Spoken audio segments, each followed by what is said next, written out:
नमस्कार. मी देवदत्त निकम, अध्यक्ष, पुणे जिल्हा राष्ट्रवादी काँग्रेस शरदचंद्र पवार पक्ष.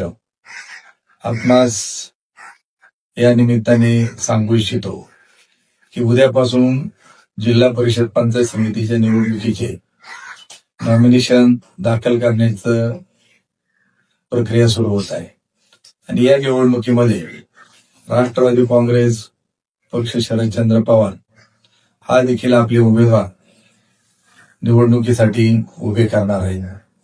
गेले 4-5 दिवसापासून वेगवेगळ्या ठिकाणी चर्चा होतात. काही लोक सांगतायत की दोन्ही राष्ट्रवादी काँग्रेस एकत्र होणार आहेत, परंतु मी आपल्या सर्वांना सांगू इच्छितो की पुणे शहर पिंपरी चिंचवडमध्ये दोन्ही राष्ट्रवादी काँग्रेस पक्षाची आघाडी तिथं झालेली आहे, परंतु आपल्या जिल्ह्यामध्ये आघाडीच्या संदर्भामध्ये अद्याप कुठल्याही प्रकारची चर्चा झालेली नाही.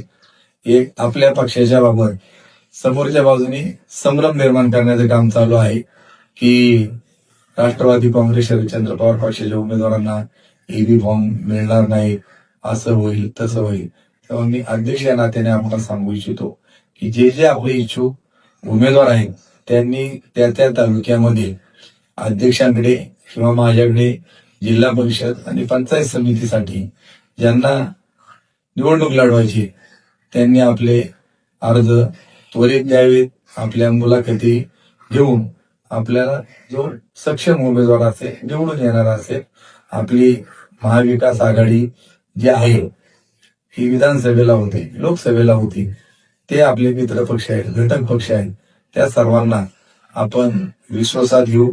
त्या तालुक्यामध्ये आता पंचायत समितीच्या देखील निवडणुका होत आहेत. अन्य काही मित्र पक्ष आपल्या समेत घेऊ पाहत आहेत, त्यांच्याशी देखील आपल्या चर्चा चालू आहेत, परंतु आपले उमेदवार हे आपल्याच चिन्हावरती निवडणूक लढवतील हा विश्वास मी आपल्या सर्वांना देतो. कुणातल्याही आपण विश्वास ठेवू नका. धन्यवाद.